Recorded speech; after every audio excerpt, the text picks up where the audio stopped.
Sejam todos muito bem-vindos. Meu nome é Joubert, sou estudante de Engenharia Elétrica pela Universidade Federal do Maranhão.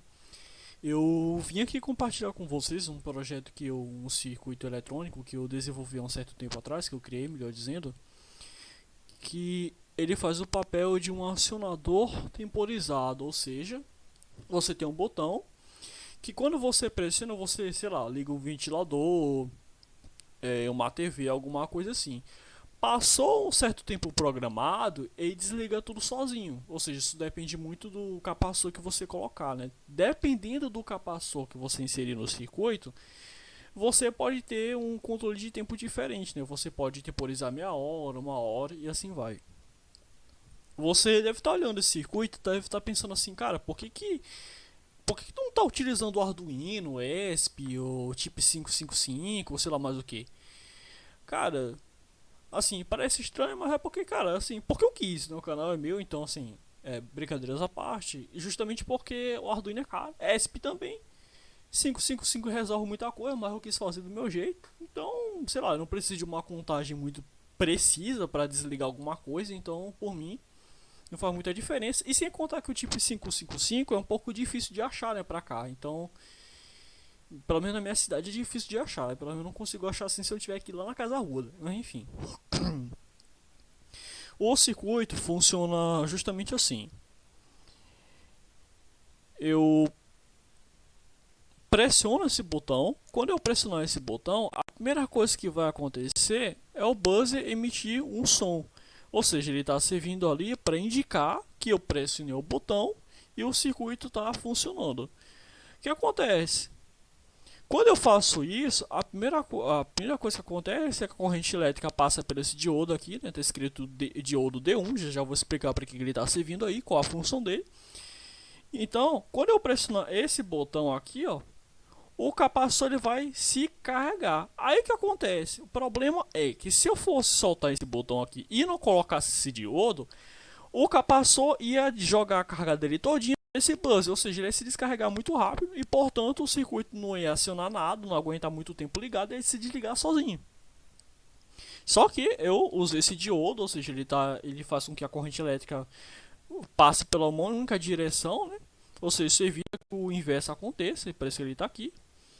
Esqueça esse R10 aqui, esse outro botão aqui você também vai esquecer, não precisa pensar nele agora.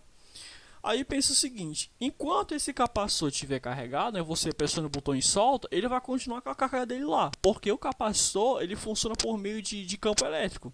Ou seja, você energiza o terminal dele, uma vez você solta, ele demora muito para se descarregar. Porém, a sua capacidade é muito menor do que de uma bateria comum, né? Mas como eu já quero temporizar, sei lá, eu não quero colocar uma bateria aqui, senão o circuito não vai desligar nunca. Então, por isso que eu usei um capacitor. Aí o que acontece? Enquanto esse capacitor estiver carregado aqui, ó, capacitor C1, o que ele vai fazer? Ele vai mandar uma certa diferença de potencial aqui, ou seja, quando eu pressiono esse botão ele recebe 5 volts, algo muito próximo de 5 volts, eu não digo 5 volts, porque o diodo D1 já leva 0,6, 0,7, algo muito próximo disso, então aqui já fica algo em torno de 4,98, alguma coisa assim. Tô ruim de conta agora. Aí o que acontece? Esse capacitor ele vai mandar uma certa diferença de potencial aqui, uma corrente também para esse resistor aqui de 1 mega ohm e por final também vai mandar uma corrente para a base aqui do transistor. Enquanto tiver uma corrente na base, o que ele vai fazer? Ele vai atuar ali quase como se fosse uma chave ali, né? Ou seja, ele vai fazer com que essa parte aqui de baixo se conecte com essa, ou seja, como se eu estivesse fazendo justamente aqui um interruptor. Isso é o que o transistor faz, ele tem outras funções também. O que acontece? Eu coloquei aqui um resistor de 1 mega ohm. Por quê? Eu queria que a carga do capacitor se descarregasse por demorasse mais tempo para descarregar. Então por isso que eu coloquei aqui um resistor de 1 mega ohm. Feito isso, na saída aqui desse transistor, eu conecto a base de outro transistor. Aí, por que. Pera aí, a pessoa deve estar perguntando assim, João, por que tu tá utilizando dois transistores? Por que tu não coloca logo um transistor Darton, já que a impedância de entrada é mais alta? Meu amigo, é porque eu quis. Eu não tenho aqui um transistor Darton, também não vou achar aqui nas minhas coisas, não tem. Então, assim, eu vou usar o que eu tenho. Enfim, continuando. Eu poderia utilizar um Darlington, né? Até melhor por um lado, mas eu não tive muita opção. Então você poderia colocar um Darlington, né? Que já simplificaria muita coisa. Então, uma vez esse capacitor mandando corrente para cá, para a base, né? Para a base do transistor. Ele é um BC548, ou seja, ele é um NPN. Então ele vai fazer com que a corrente elétrica flua desse ponto aqui para cá. É algo justamente que um interruptor, sei lá, do seu quarto ou de algum canto da sua casa faz. Ele desliga, liga e desliga as coisas, né? Só que aí, essa capacidade de corrente aqui é muito baixa para ligar qualquer outra coisa. Então assim, se eu fosse ligar o relé direto aqui, o capacitor vai se descarregar mais rápido ainda. Ou qual seria a solução para resolver isso aqui? Ou você utiliza um transistor Darlington, ou um JFET, sei lá, não sei se dá certo. Ou você simplesmente faz como eu fiz, né? Você alimenta a saída, pega essa saída e alimenta a base de outro transistor. Por quê? Porque geralmente, tipicamente falando, um transistor normal, né, bem dimensionado, a corrente de base ele vai ser na faixa dos microamperes e essa corrente consegue controlar uma corrente muito maior. Ou seja, essa corrente ela sai dessa região aqui, né? Ou seja, ela sai ela entra no emissor, sai pelo coletor. E do coletor ele vai para a base. Enquanto tiver corrente aqui, ele vai fazer o que? Ele vai fazer com que a corrente que está circulando nesse condutor saia para esse aqui. Percebam que o que está fazendo isso acontecer é justamente a carga desse capacitor. Se eu tirar esse capacitor aqui, e esse capacitor está escrito C1, o que acontece é que o circuito não vai mais funcionar, né? Ele não vai, quando eu pressionar o botão, ele não vai manter a carga, não vai segurar nada aí. Então, enquanto tiver carga nesse capacitor, ele vai conseguir mandar corrente indiretamente para a base desse outro transistor aqui, que é o BC558, que é um transistor PNP. Então, uma vez chaveando esse transistor, o que acontece? Ele vai justamente a alimentar um relé. Correto? Aqui a gente tem um diodo, né? Já explico qual é a função desse diodo aqui, no que ele está fazendo aqui, né? Deixa eu só tentar chegar mais pra cá. Perfeito. O que acontece? A primeira coisa que ele faz é justamente alimentar a bobina desse relé. O que é um relé? O relé ele tem a função de fazer com que eu consiga controlar, seccionar, né, cargas com corrente contínua, né, uma corrente não tão alta assim, na faixa de, sei lá, 70 mA, 60 mA por aí. Que eu consigo justamente comandar a carga AC principalmente. Então assim, antes que alguém venha criticar e comece a falar assim, por que tu não usa um triac, um optoacoplador por que tu não usa um optoacoplador, um MOC 331, não sei o que, com SC aqui tem um SR dentro, cara, eu não tenho, então assim, eu vou usar um relé mesmo porque eu quero, mas não tenho, né, fazer o que? Enfim, continuando. Então, o que ele vai fazer é justamente comandar essa carga aqui, ó. Por fim, a gente tem esse circuito secundário, que é basicamente esse círculo aqui, justamente uma fonte de alimentação senoidal, ou seja, a tomada da sua casa. Aqui é uma lâmpada, né, de 220 volts, pode ser, sei lá, uma porcaria. Pode ser um ventilador, sei lá, pode ser uma TV, alguma coisa assim. Então, o que acontece? Quando esse relé recebe uma certa diferença de potencial para cá, essa chave bem aqui, ó, essa chave bem que eu estou tentando circular aqui, não sei se está aparecendo para vocês, ela vai mudar de posição. Ou seja, o circuito deixa de se comportar como um circuito aberto e passa a se comportar como um circuito fechado. Ou seja, assim ele consegue seccionar o meu circuito. No meu caso, aqui a gente tem sei lá, voltando para cá de novo, a gente tem um capacitor de 470 microfarads. O que eu fiz mesmo na realidade, mesmo na mão, eu coloquei um capacitor de 1000 microfarads porque deu ali acho que em torno de 1 hora e 15 minutos, por aí. Então assim, esse circuito não é muito preciso, mas resolve bastante problema. Continuando, né? Esse diodo está aqui para quê? Inicialmente falando, quando a gente alimenta, ou seja, você vai ter uma diferença de potencial nesse relé aqui, né? Se você for pegar o multímetro, você vai ver que vai ter uma tensão aqui em cima, algo muito próximo de 5 volts.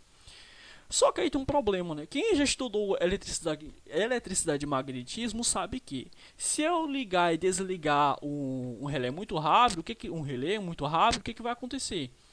Ele se opõe à variação de tensão, né? Você é como se tivesse um indutor aqui.